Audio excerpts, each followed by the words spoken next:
Hi guys, welcome back to our channel इंडोसाला। Guys, जैसा कि आप सभी लोग जानते हैं कि हमने आपके लिए इडियम्स एंड फ्रेजेस की सीरीज स्टार्ट की है, जिसमें आज हम लोग हमारे सीरीज का day 4 of idioms and phrases को कवर करने वाले हैं।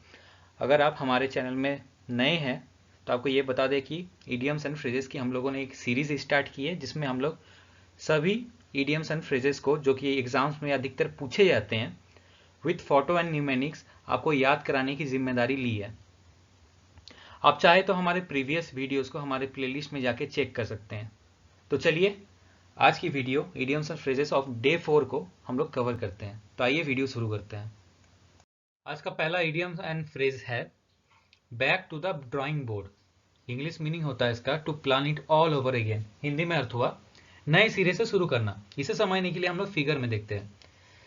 दो वर्कर एक आर्किटेक्ट के पास आते हैं और उसे कहते हैं कि the bridge you design just broke. आपके द्वारा डिजाइन किया हुआ ब्रिज टूट चुका है। तो वो आर्किटेक्ट उनसे रिप्लाई में कहते हैं कि it looks like I have to revisit my drawing. मतलब लगता है मुझे फिर से अपने ड्राइंग को एक बार रीविजिट करना होगा, उसे एक बार फिर से देखना होगा। मीन्स इससे आप नए सिरे से शुरू करना को याद रख सकते हैं। Back to the drawing board. Next one is to take a bull by the horns. English meaning होता है to do something difficult in a brave and determined way. Means साहसपूर्वक मुसीबतों का सामना करना। आपने वो बाहुबली मूवी में राणा दग्गुपति का मीन्स भल्लाल देव का वो सीन देखा होगा, जहां पे वो बुल के साथ लड़ाई करते हुए अरीना में दिखते हैं। सो उससे आप उस सीन से आप याद कर सकते हैं कि साहसपूर्वक मुसीबतों का सामना करना। To take a bull by the horns. A perfect storm. English meaning is extremely bad situation. Hindi में अर्थ हुआ सबसे खराब स्थिति। जैसे आप किसी बाढ़ में फंस गए, सबसे खराब स्थिति में आप फंस गए हैं, इसे आप याद रख सकते हैं। A perfect storm. Pass the buck. English meaning is refuse to accept responsibility for something and say that someone else is responsible. Hindi में अर्थ हुआ अपनी जिम्मेदारी किसी और को सौंपना। लेट से आप किसी बैंक में गए कुछ पैसा निकालने के लिए या फिर बैंक के किसी काम से, बट आप जिस डेस्क में जाते हैं उस डेस्क के कर्मचारी आपको कहते हैं कि आप नेक्स्ट डेस्क में जाइए, 2 नंबर डेस्क में चले जाइए, 3 नंबर डेस्क में चले जाइए। मीन्स वो अपनी जिम्मेदारी से हटना चाहते हैं, वो अपनी जिम्मेदारी किसी और को सौंपना चाहते हैं। सो इसी से आप पास द बक को याद रख सकते हैं। Next one is the early bird catches the worm. English में मीनिंग होता है इसका a saying that means someone will have an advantage if they do something immediately और before other people do it. Hindi में अर्थ हुआ पहले आओ पहले पाओ। फिगर में आप देख सकते हैं जो बर्ड पहले आती है उसे सबसे पहले वर्म मिलता है। अगर वही बर्ड बाद में आए या लेट से आए तो क्या वो उसे वर्म मिलेगा? कोई गारंटी नहीं। हो सकता है कोई दूसरी बर्ड आके उस वर्म को खा ले। सो आप the early bird catches the worm को इस तरह से याद रख सकते हैं। Next one is cut to the chase. English में मीनिंग हुआ come to the point. Hindi में अर्थ हुआ मुद्दे पर आना। फॉर एग्जाम्पल, जैसे कि फिगर में आप देख सकते हैं कि ये कोई इंप्लॉय इंटरव्यू देने के लिए आया है और वो अपने एम्प्लॉयर से अपने रिज्यूम के बारे में तरह तरह की चीज़ें बता रहा है, समझा रहा है, बट उन सभी चीज़ों का उस एम्प्लॉयर को कोई मतलब नहीं है उन सभी चीज़ों से। वो एम्प्लॉय कहती है तो क्या हुआ, कम टू द पॉइंट, तुम कहना क्या चाहते हो, so what's your point. So इससे आप याद रख सकते हैं कट टू द चेस को। Head in the clouds. English meaning is to be day dreaming and not in touch with the ground realities. Hindi में अर्थ हुआ दिन में सपने देखना। आप किसी चीज़ की तैयारी कर रहे हैं और आप सिर्फ सपने देख रहे हैं कि मैं ये पदाधिकारी बन जाऊंगा, मैं ये पोस्ट ले लूंगा एग्ज़ाम देके, बट आप उसके लिए कड़ी मेहनत कभी भी नहीं करते हैं, आप तैयारी ही नहीं कर रहे हैं। क्या आपको वो पोस्ट मिलेगा? क्या आपसे वो एग्ज़ाम क्लियर होगा? नहीं ना। सो उसे हम लोग डे ड्रीमिंग कहते हैं। हेड इन द क्लाउड्स को आप ऐसे याद रख सकते हैं। To have eggs on one's face. English में मीनिंग हुआ to be embarrassed because of one's action. किसी के एक्शन से आपको एम्बेरसमेंट फील होना या फिर शर्मिंदा होना। फिगर में इस स्पोर्ट्समैन के चेहरे पे किसी ने दूर से अंडा फेंक मारा सबके सामने। सो ये स्पोर्ट्समैन सबके सामने एम्बेरस हो गया, शर्मिंदा हो गया। इससे आप to have eggs on one's face को याद रख सकते हैं। Next one is to be in the clouds. English में मीनिंग हुआ to be about to be about to be in the clouds. To have eggs on one's face को याद रख सकते हैं। इससे आप to have eggs on one's face को याद रख सकते हैं। Be on bread line, English में मीनिंग होता है इसका to be extremely poor, Hindi में अर्थ हुआ अत्यंत गरीब होना। जहाँ पे आप फिगर में देख सकते हैं कि कुछ लोग एक रेस्टोरेंट के अंदर बैठ के आराम से लंच या फिर डिनर कर रहे हैं, वहीं पे एक पुअर फैमिली बाहर में खड़े होकर उन्हें खाते हुए देख रही है, क्योंकि उनके पास वो पैसे नहीं है कि वो रेस्टोरेंट में जाके खा सके। इसे आप बी ऑन ब्रेड लाइन को याद रख सकते हैं, मीन्स एक्सट्रीमली पुअर होना, अत्यंत गरीब होना। अब बुल मार्केट, इंग्लिश में मीनिंग हुआ market where prices are rising, Hindi में अर्थ हुआ एक प्रकार की बाजार की स्थिति जहां कीमतें बढ़ती रहती है। जैसे कि स्टॉक मार्केट फॉर एग्जांपल, वहां पे दो तरह के मार्केट होते हैं, बुल मार्केट और बियर मार्केट। बुल मार्केट में हमेशा प्राइजेस बढ़ती है, प्राइजेस आर राइजिंग, वहीं बियर मार्केट में प्राइजेस ड्रॉप होती है। सो आज हम लोग वही देख रहे हैं कि बुल मार्केट का मतलब होता है market where prices are rising. To keep an eye on, English में मीनिंग हुआ to be cautious, to watch over attentively, Hindi में अर्थ हुआ नजर रखना। जैसे कि एग्जाम में इन्विजिलेटर का जो काम होता है, क्या करते हैं वो, जब आप एग्जाम देते हैं वो हमेशा आप पे नजर रखते हैं, कहीं पे कोई स्टूडेंट चोरी तो नहीं कर रहा है, कहीं चीट तो नहीं कर रहे हैं। तो इससे आप याद रख सकते हैं to keep an eye on को। To pay through the nose, English में अर्थ हुआ pay an extremely high price, Hindi में अर्थ हुआ भारी कीमत देना, मीन्स किसी भी चीज के लिए भारी कीमत चुकाना या फिर भारी कीमत देना।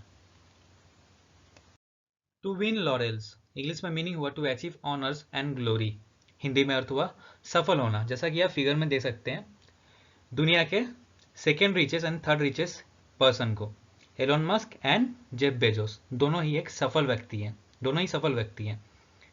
तो टू विन लॉरेल्स को आप ऐसे याद रख सकते हैं। A leopard can't change its spots, English में मीनिंग हुआ पीपुल और things are not able to change their basic characteristics, Hindi में अर्थ हुआ लोग या चीजें जो अपनी बुनियादी विशेषताओं को बदलने में सक्षम नहीं है। फॉर एग्जाम्पल, जैसे कि कोई व्यक्ति बहुत ज़्यादा बातूनी होते हैं, बहुत ज़्यादा उन्हें बात करना पसंद होता है।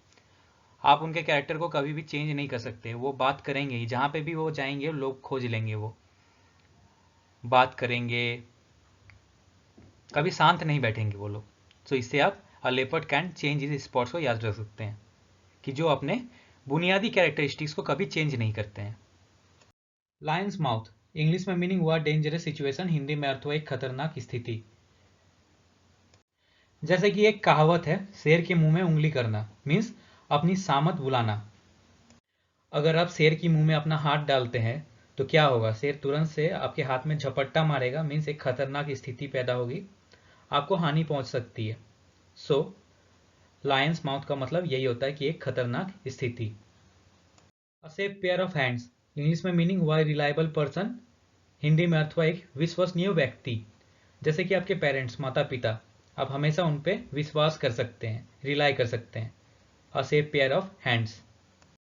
जीरो टॉलरेंस, इंग्लिश में मीनिंग हुआ policy of not allowing any violations of a rule और लॉ, हिंदी में अर्थ हुआ किसी नियम या कानून के किसी भी उल्लंघन की अनुमति ना देने की नीति। जैसे कि उत्तर प्रदेश के CM chief minister Yogi Adityanath ji ने इस बार कह दिया कि जीरो टॉलरेंस पॉलिसी वो अपनाएंगे यूपी में, मीन्स कोई भी नियम कानून का उल्लंघन नहीं करेगा, कोई भी क्रिमिनल को बख्शा नहीं जाएगा। सो इससे आप जीरो टॉलरेंस को याद रख सकते हैं। To bridge the gap, English में मीनिंग हुआ to reduce differences and reconcile, Hindi में अर्थ हुआ अंतर को घटाना। जैसे आप फिगर में देख सकते हैं कि दो व्यक्ति एक ब्लॉक को लगा रहे हैं ताकि उन दोनों के बीच में उस ब्रिज को पूरा करके उन दोनों के बीच में वो गैप को कम किया जा सके, उसे गैप को घटाया जा सके। तो टू ब्रिज द गैप को आप इस तरह से याद रख सकते हैं। बाय द डस्ट, इंग्लिश में मीनिंग हुआ टू बी डिफीटेड, हिंदी में अर्थ हुआ धराशायी होना। फॉर एग्जाम्पल, कुश्ती में पूरी तरह हारना, मीन्स धराशायी होना। बाइट द डस्ट को आप इस तरह से याद रख सकते हैं। A shot in the arm, English में मीनिंग हुआ an encouraging stimulus, something that gives encouragement, Hindi में अर्थ हुआ उत्साहवर्धक प्रोत्साहन। आपने कार्टून बचपन में देखा होगा पापाई द सेलर मैन, जिसमें वो डब्बा खोलते हैं हमेशा और स्पिनच जैसे ही वो खाते हैं उनके अंदर एक अलग सी एनर्जी आ जाती है। ठीक उसी तरह कोई ऐसी सिचुएशन, ऐसा कुछ समथिंग, कुछ ऐसा चीज जिससे आपको हमेशा इंकरेजमेंट मिलता हो, आपको एक उत्साह, प्रोत्साहन मिलता हो, उसे आप अ शॉट इन द आर्म को याद रख सकते हैं। अ वेट ब्लैंकेट, इंग्लिश में मीनिंग हुआ पर्सन हु डिस्करेजेस प्लेजर और इंथुजियाज्म। हिंदी में अर्थ हुआ कबाब में हड्डी। कोई व्यक्ति या वस्तु जो उत्साह या आनंद को कम कर देता है, उसे हम लोग कबाब में हड्डी कहते हैं, मीन्स वेट ब्लैंकेट।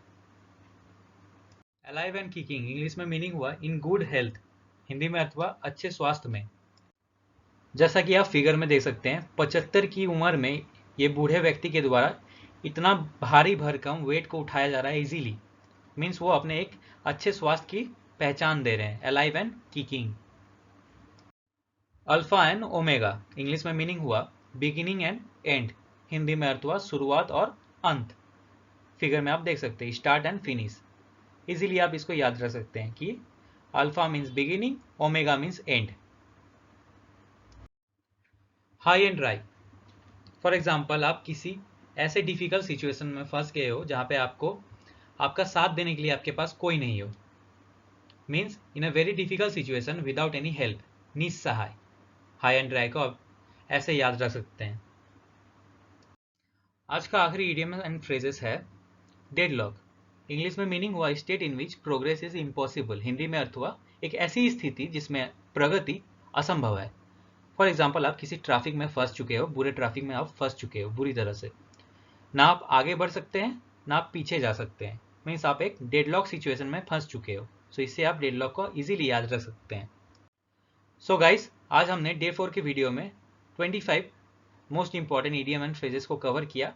आने वाली वीडियो में हम लोग ऐसे ही और भी नए इडियम एंड फ्रेजेस लेके आपके सामने हाजिर होंगे। अगर आपको हमारा आज का वीडियो पसंद लगा हो तो प्लीज़ वीडियो को लाइक करें, अपने दोस्तों के बीच में शेयर करें एंड हमारे चैनल को प्लीज़ सब्सक्राइब करें। नेक्स्ट वीडियो में आपसे फिर से मुलाकात होगी। तब तक के लिए धन्यवाद।